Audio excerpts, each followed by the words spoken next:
विष्णु पुराण का एक उपाय जरूर कर देते हैं। महाराज, विष्णु पुराण में स्पष्ट कहा है कि कार्तिक का प्रथम दिन किसी नदी में स्नान कर कर, तालाब में स्नान कर कर, नदी तालाब नहीं हो तो घर में ही स्नान कर कर, घर के दोनों दरवाजे पर, घर के बाहर दोनों दरवाजे पर घी का दिया लगा दें। उसमें एक कमल गट्टा, किराने की दुकान पे मिलता है काला कलर का कमल गट्टा, एक एक डाल दें, नाम और गोत्र बोलकर। और शाम के समय पर एक दिया घर की देहली पर प्रतिदिन कार्तिक के महीने में लगा दें।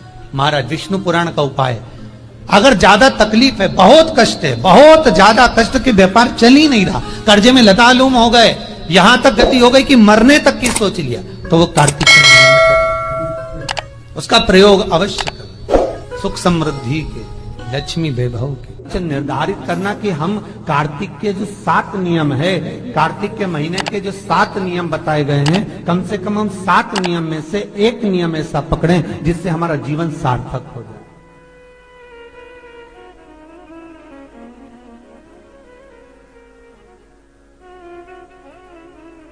आप भले 7 नियम नहीं कर रहे कार्तिक के, भले एक नियम करो, पर वो नियम हमारा पूर्ण चलना चाहिए, उसके नियम की पूर्णता पूर्ण होना चाहिए। आपको कहा था कार्तिक के 7 नियम हैं, उसमें पहला दीपदान, दूसरा तुलसी पूजन, तीसरा भूमि पर शयन, चौथा शरीर पर तेल नहीं लगाना, पांचवा सुंदर दलहन की चीजों का त्याग करना, और छठा ब्रह्मचार्य व्रत का पालन करना, और सातवां अपने जीवन में कार्तिक के महीने में चाहे वाणी का संयम हो, चाहे भोजन का संयम हो, चाहे शब्दों का संयम हो, चाहे दृष्टि का संयम हो, चाहे इंद्रियों का संयम हो, वो संयम रखें।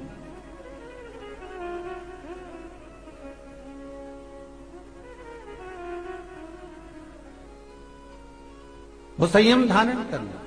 अब हमें ये ज्ञात करना है कि 7 नियम जो कार्तिक के महीने के होते हैं, कार्तिक माहात्म्य में जो 7 नियम बताए गए होते हैं, इन 7 नियम में से कोई एक नियम हम हमारी जिंदगी में उतार लें, कोई एक नियम हम हमारे जीवन में उतार लें, जिस नियम के बल पर हमें परमात्मा का साक्षीकरण हो जाए।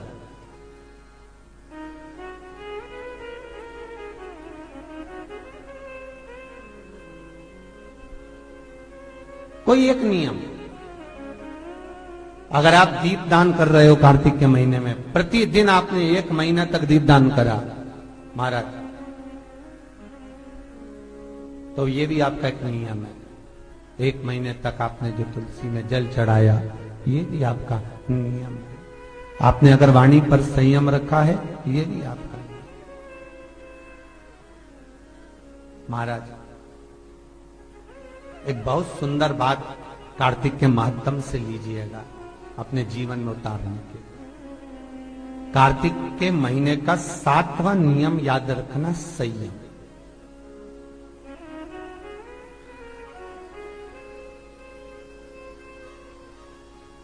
किस समय पर किस चीज का संयम होना चाहिए, निर्धारित करना कि हम कार्तिक के जो 7 नियम है, कार्तिक के महीने के जो 7 नियम बताए गए हैं, कम से कम हम 7 नियम में से एक नियम ऐसा पकड़ें जिससे हमारा जीवन सार्थक हो जाए।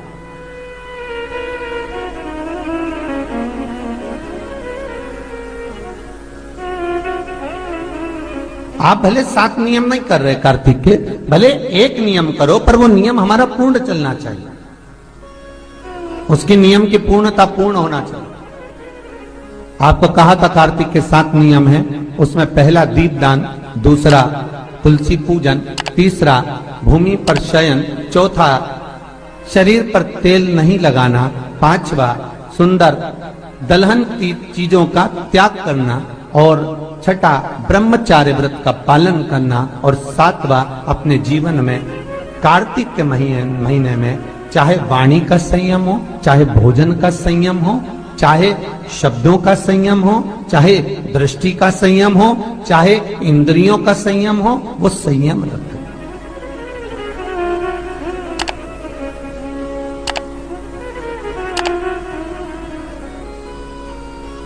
वो संयम धारण करना। अब हमें ये ज्ञात करना है कि 7 नियम जो कार्तिक के महीने के होते हैं, कार्तिक माहत्म्य में जो 7 नियम बताए गए होते हैं, इन 7 नियम में से कोई एक नियम हम हमारी जिंदगी में उतार लें, कोई एक नियम हम हमारे जीवन में उतार लें, जिस नियम के बल पर हमें परमात्मा का साक्षीकरण हो जाए।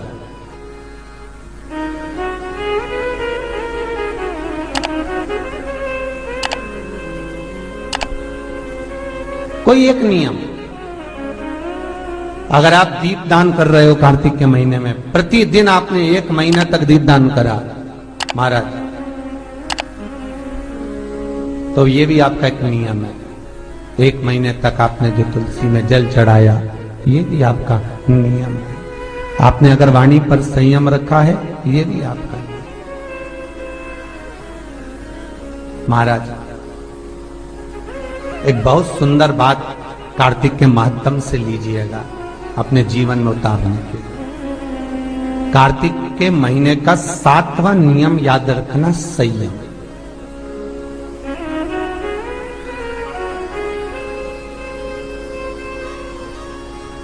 किस समय पर किस चीज का संयम होना चाहिए, ये हमारे विष्णु पुराण किस किसने सुनी है? हाथ उठा। विष्णु पुराण का 5वां अंश कार्तिक खंड वर्णन करता है, या स्कंद पुराण का कार्तिक खंड को उठा लीजिए, वो वर्णन करता है 24 तरह के दिए होते हैं। कितने तरह के? 24 तरह के दीप होते हैं। उस दीप में सर्वाधिक श्रेष्ठ दीप होता है तुलसी दल का दीप, तुलसी की डंडी से जो प्रकट किया जाए। बत्तियों का भी क्रम है, एक लंबी बत्ती होती है, एक गोल बत्ती होती है। होती कि नहीं होती? लंबी और गोल। ये वाला स्पीकर बंद है, बार बार बंद हो रहा, बार बार चालू हो रहा है, उसको देखिए जरा। बत्ती एक गोल होती है, एक लंबी होती है। गोल बत्ती और लंबी बत्ती में अंतर होता है, बहुत जमीन आसमान का अंतर है, जो बहुत ध्यान देना इसका। गोल बत्ती किस किस देवी देवता पे लगती है और लंबी बत्ती किस किस देवी देवता पे लगती है, तो स्कंद पुराण और विष्णु पुराण दोनों कहती है जो लंबी बत्ती होती है वो पितरों की जगह पर, पूर्वजों की जगह पर, पूर्वजों की जगह पर, बड़ के पेड़ के नीचे, पीपल के पेड़ के नीचे लंबी बत्ती का प्रमाण है। किसी देवी के स्थान पर, जो देवी की पूजन करते हैं, जगदम्बा की पूजन करते हो, पार्वती की करते हो, लक्ष्मी की करते हो, कुल देवी का स्मरण करते हो, लंबी बत्ती का प्रमाण। और जो गोल बत्ती होती है, वो गोल बत्ती का प्रमाण किसी हनुमान मंदिर, राम मंदिर, शिव मंदिर, जितने देवताओं के मंदिर हैं वहां पर गोल बत्ती का प्रमाण। लंबी बत्ती देवी के स्थान पर इसलिए जलाई जाती है क्योंकि देवी वंश की और लक्ष्मी की वृद्धि करती है। तो लक्ष्मी और वंश बड़ा होना चाहिए, लंबा होना चाहिए। और देवता के सामने गोल बत्ती इसलिए लगाई जाती है कि हमारा मन, ये चित्त, ये वृत्ति आपके चरणों में टिकी रहे और एक दिन हम भी वैकुंठ का वास करें, इसलिए गोल बत्ती लगाई जाती। एक सहस्त्र बत्ती होती है, करें दर्शन कभी? यहां पे माताएं बैठ बैठ के बनाती रहती है 100 बत्ती, 108 बत्ती, 108 बत्ती बनाकर भगवान के सामने। उसका क्या प्रमाण है? कौन से पुराण में लिखा है कि 108 और सहस्त्रावली बत्ती लगाई जाए? तो स्कंद पुराण में कार्तिक खंड के अंदर स्पष्ट किया गया, सहस्त्रावली बत्ती, 108 लंबी बत्तियों का जो प्रमाण है, वो कहते हैं कि जिस व्यक्ति ने किसी तीर्थ को ना करा हो, पूरे तीर्थ नहीं गए हो, सारे तीर्थों का स्नान नहीं करा हो, किसी तीर्थ में दर्शन करने से वंचित रह गए हो, तो 108 बत्ती की एक बत्ती बनाकर किसी नारायण के मंदिर में, शिव मंदिर में, देवी के मंदिर नहीं, केवल देवता के मंदिर में अगर उसको घी में भिगोकर प्रज्वलित कर दिया जाता है तो सारे तीर्थों के दर्शन का फल उस जीव को प्राप्त हो जाता है। उसको सहस्त्रावली बत्ती। दान का मतलब जानते हो आप लोग? क्या मतलब है? यमुना जी के घाट पर जाना, गंगा के घाट पर जाना, नर्मदा के घाट पर जाना और घाट पे जाके दिया लगाना, उसको हमारे यहाँ क्या कहते हैं? दीपदान। पर दुनिया के लोगों ने दीपदान के महत्व को कुछ दूसरा ही बना दिया। दिया जलाते हैं और नदी में छोड़ते हैं। भैया कौन सी पुराण में लिखा है दादा? कौन सी पुराण में लिखा है कि दिए को उठाकर नदी के अंदर छोड़ो? एक बात बताओ, सास तुम्हारी ऐसी बैठी सामने, तुम उसकी पूजन करोगी या थाली रखोगी या दिया जलाओगी तो उसके सामने रखाओगी कि उसके सिर पे जलाओगी? अरे बोलो तो सही, दिया कहाँ जलाओगे? उसके सामने कि सिर पे? पर दुनिया के लोग दिया कहाँ जला रहे हैं? दिया जला के छोड़ते हैं गंगा जी में, यमुना जी में, सरयू जी में, उसके अंदर छोड़ते हैं। तो ये तो दोष है ना, ये तो दोष माना जाता है। दिया दान करने का सबसे बड़ा क्रम है कि दीप दान करना है तो घाट पर लगाइए, पीपल के वृक्ष के नीचे दीप लगाइए।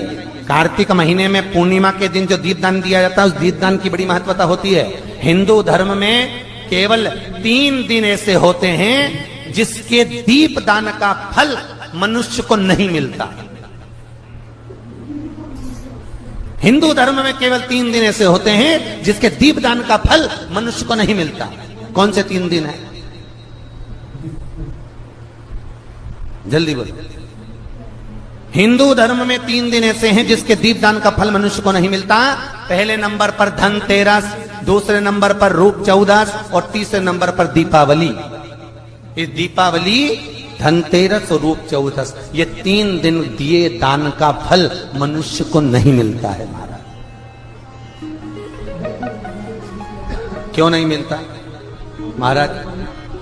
हम तो जला जला के और ओटले पे जलाएं, पीपल के नीचे लगाएं, खूब दीपदान करते हैं, तो इसका फल मनुष्य को क्यों नहीं मिलता? क्योंकि राजा बलि की भूमि को जब वामन भगवान ने 3 पग में नाप लिया था, राजा बलि सुतल लोक का राजा बना था, तो राजा बलि ने वामन भगवान से कहा था, प्रभु आपने 3 पग में मेरी पृथ्वी को नाप लिया, पर आपसे मांगना चाहता हूं तो केवल इतना दे दो कि 3 दिन जो पृथ्वी पर दीपदान करेंगे उसका फल मेरी किस्मत में, मेरे भाग्य में लिखा जाए।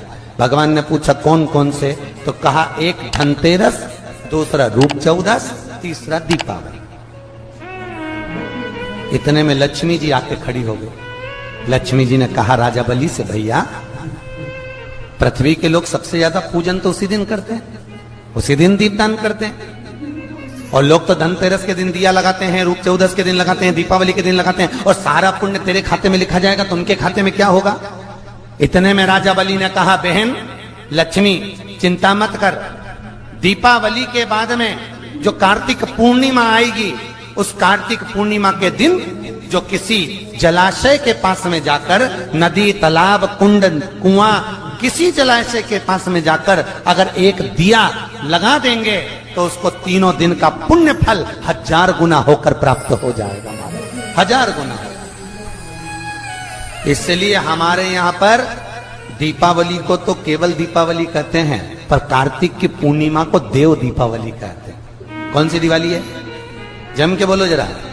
देव दीपावली। दीपावली से बड़ी दीपावली होती है कार्तिक पूर्णिमा के दिन, क्योंकि तुमने ये 3 दिन जो दिया लगाया इसका फल तुम्हें जब मिलता है जब तुम कार्तिक की पूर्णिमा के दिन किसी घाट पर, नदी के तट पर, तालाब के तट पर, सरोवर के तट पर जब दीपदान करते हो साहब, तब उसका पुण्य बढ़ जाता है।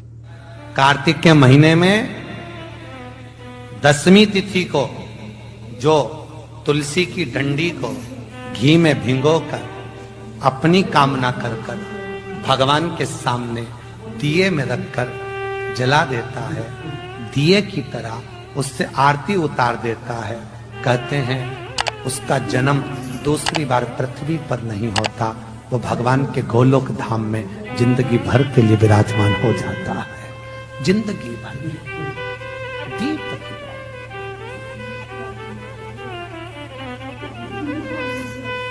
यहां तक कहेंगे हम,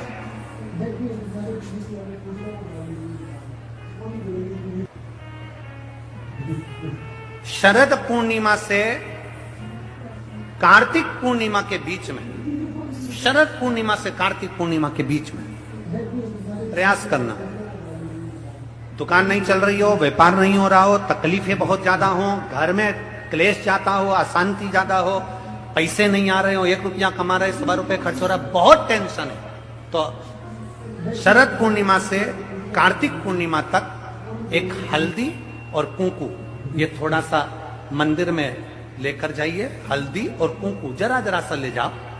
अशोक सुंदरी वाली जगह पर पहले शंकर जी पे जल चढ़ा दो, अशोक सुंदरी वाली जगह पे जल चढ़ा दो और वो हल्दी और कुंकू की एक एक बिंदी अशोक सुंदरी वाली जगह पर अपनी कामना कर कर लगा कर आओ। उसी में से वो हाथ जो तुम्हारा गीला है कंकु हल्दी का, वही हाथ लाओ, घर में प्रवेश करते समय अपनी देहली पर थोड़ा सा लगा दीजिए।